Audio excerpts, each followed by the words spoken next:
Guys, what's going on? This is Travis P11. I'd like to welcome you back to the channel. Well guys, today we're going to be taking a look at the Glock G32 Gen 3 chambered in 357 SIG. I'll just do a quick little tabletop review on this gun, run through the specifications, and I'll give you my recommendation on this pistol, whether or not if it's something you should consider buying. Okay, first things first, this G32 is on loan to us from Stan, the owner of SS Pawn in Lexington, Nebraska. Stan does loan me firearms from his private collection to bring to you on this channel, so let's show SS Pawn a little bit of support, and they will take care of all of your firearms needs. Alright, let's go ahead and get started with the specifications and we'll go from there. Okay, and these specifications are taken directly from the Glock website. For the Gen 3, we're looking at a length of 7.36 inches. G32 obviously chambered in 357 SIG. The height of the pistol is 4.99 inches. The width is 1.18 inches.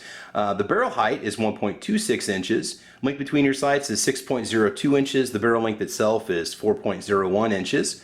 Unloaded, this pistol weighs 24 ounces. Loaded, it weighs 31.18 ounces. And the trigger pull is roughly 5.5 pounds with about a ½ inch of travel. And the barrel rifling is right hand with the hexagonal twist built into the barrel.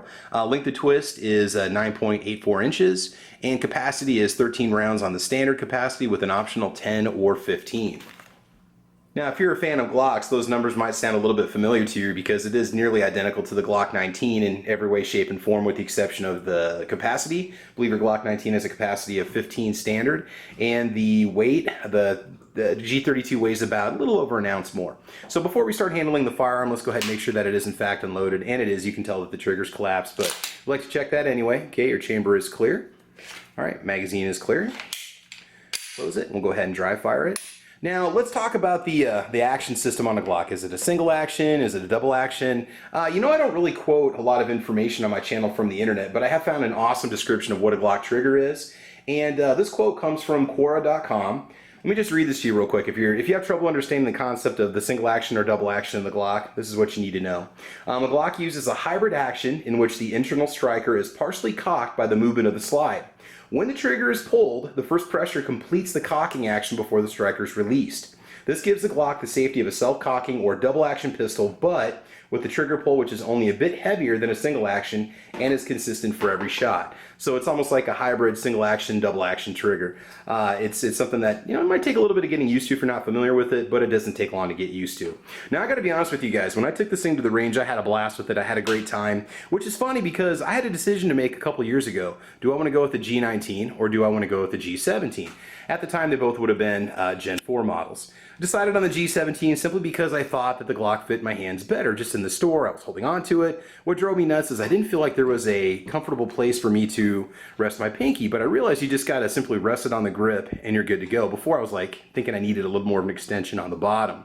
But then I took this to the range. I put 100 rounds of ammunition through it. We ran 50 rounds of Winchester white box. Ran 50 rounds of Sig Sauer ammo, and we'll talk about the ammo here in a little bit, and was absolutely in love with the pistol. Maybe it's the Gen 3 recoil system. I was very comfortable with it. Let's go ahead and take a look at my shooting. How did this thing actually do at the range?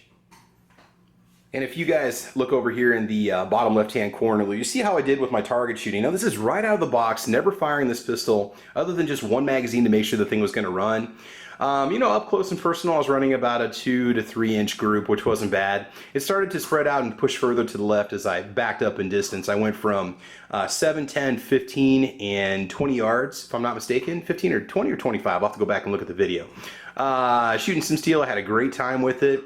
The one thing that was a little bit kind of confused me about the pistol is there were times where I would swear everything was lined up and I missed completely. And I think it just comes from you just need to practice a little bit more with the pistol, become more familiar with it, and it's one of those things that you can definitely get used to. Now again, your Gen 3 Glocks, if you look around, you can still find some great deals on them. Let's go ahead and run through the ergonomics on this pistol. Okay, what do you need to know? First of all, the frame, nearly identical to the Glock 19 for the Gen 3s.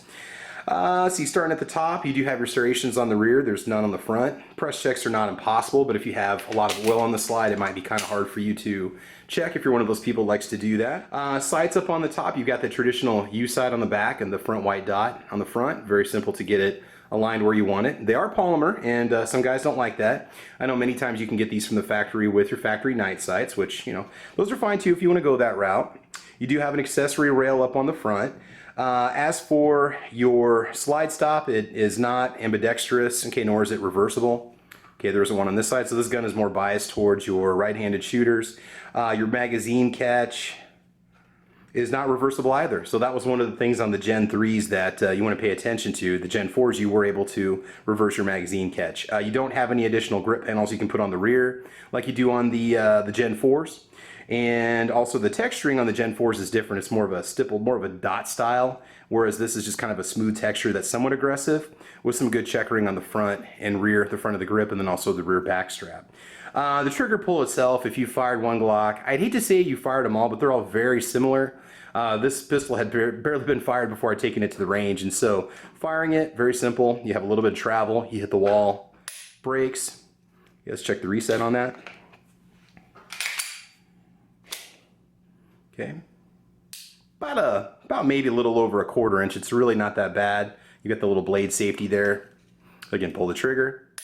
Again, crisp, simple, to the point. Love it or hate it, or you just simply get used to it. Now my hands are medium-sized hands, and I was able to get a pretty good purchase on this pistol when I was shooting it, and at no point did I feel like the muzzle flip was going to push the gun out of my hands at all, or that I was losing a grip on it, which is funny because 357 SIG is a fairly powerful round in my opinion. You do have a fairly large, generous trigger guard, which is nice. Only problem that I have is that my middle knuckle does press into this, and I know there are people that sometimes shave this back or send the lower frame in and they get that taken up just a little bit for a little more of a custom look, but a little more space. But again, in all honesty, after 100 rounds, I was firing it just fine. I was completely comfortable with it. In fact, I like the Gen 3 recoil system maybe a little bit better than the Gen 4. I swear I feel less recoil, although I know that Glock had changed the system to ensure better reliability, and that's just according to their website. Again, no problems lining up your grips. Definitely very easy to work with. You could probably get yourself some extended magazines too. If you look around, you've got a ton of accessories out there. Now let's go ahead and just take a look and see what you get in the box when you first open up your G32. Okay, so in the box, what should you expect when you get yourself a Gen 3 Glock 32? Again, it's just like most of the other Glocks that are out there, what you're going to get inside. Now this one did have 4 magazines total. I believe that they only came with 2 from the factory. So you can expect to have 2 magazines in it. If you buy these used, and that's another thing real quick too, trying to find these new is getting really hard to find the Gen 3s. The best price I could come up with, the last price that I found was on Bud's Guns for $455, but it was no longer available. So I would think that you could pick one up used for maybe $375, $350, $400, or they could start to go up in value. It's hard telling. You do get the simple Glock speed loader with it, which is really nice. 2 13-round magazines. Yeah. And then also we've got the cleaning rod, which is kind of nice. A lot of guys don't realize you get these with it. And it does have a little end where you can put your bore brush on it, which comes with the gun, which is really good to have too. So a few little accessories to keep you going. You also get the manual, spent casing, and all of your warranty paperwork. So again, in the box, they basically set you up so you are good to go. And just a little word or two about fit and finish. I believe that these still had the tenor for coating, the Gen 3s. I believe at some point it was maybe the Gen 4s that no longer use that coating. There are some differences in the coating process that Glock has followed over the years, but this is a nice durable finish that's going to definitely take some abuse. You got that sturdy polymer frame also, which helps. In order to disassemble the firearm, which we're not going to do a cleaning video here, but if you want the basics about it, just go ahead and detach your magazine. Go ahead and check the chamber. It is in fact empty. Squeeze on the back, and then go ahead and just push down or pull down on this little takedown lever up in the front. Okay, go ahead and pull on the slide, or pull on the trigger. Slide comes right off. And that's basically it. So this is what your frame looks like inside. Again, primarily polymer with some metal inserts and the most important wear points. Very similar to the design that you see on other Glocks that are out there. Alright, there's that side. And then disassembly is even simpler. Now I have not cleaned this since I got back from the range. So what you do is just simply take out your captive guide rod spring combo, and your barrel comes right out. And reassembly is just simply reverse of the process. So we'll go ahead and put the barrel back in, and you want the blunt flat end of the guide rod to be towards the rear. Just go ahead and pop that back into place. Now you want to make sure that the guide rod is in fact horizontal in line with the slide. You don't want to see any kind of angles going on, definitely not popped up in the back or ramped. Make sure it's flat, it will lock into place on the barrel. And then for reassembly, just simply put the slide back on the frame. This part can be just a little bit tricky sometimes. There you go. Clicks into place, pull on it. Go ahead and check the chamber, right? And just dry fire it to make sure it's functional. There you go. Put your magazine back in, and you are all set to go. Now, just a few quick words about 357 SIG. If you're not familiar with the cartridge was introduced in 1994, and it was basically designed to mimic the ballistic characteristics of the 125 grain 357 Magnum revolver round. As a lot of departments in the 80s and 90s were starting to switch over to these Wonder 9s, these polymer 9mm and you know, polymer semi-automatic pistols, 357 SIG came out as one of those viable replacements for the powerful revolver cartridges that officers were used to. Personally, I would probably take the Glock 32 over the Glock 19 just because I like the takedown power of the 357 SIG.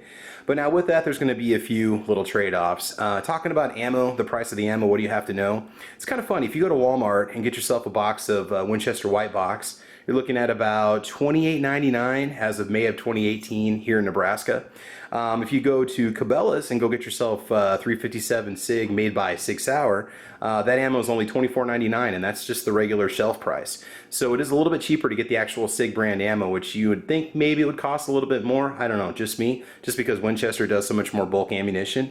But I did actually get the ammunition on sale for $22.49 for a box of 50, which is not bad. I do plan on reloading the ammunition though, so that's something to think about too, especially if you're going to fire this round a lot. Ammunition's not too hard to find. Walmart had one variety in stock. Cabela's had about a dozen, and you can find it if you look around. So here's what it comes down to. Here's the big question. Would I recommend buying one of these pistols? I mean, you know, we're talking about a caliber might be a little more pricey, a little bit less capacity versus 9mm. I would say absolutely. It was amazing how comfortable I was getting with this pistol after I got through that first 100 rounds, and I really wish I could pick one of these up. It does fit my hand better than I thought it would, which means that sometimes just filling the pistol in the store is not the best way to judge whether or not you want the gun. Rent one, go to the range, rent one at the range, borrow one from a friend if you can do that legally in the state you live in.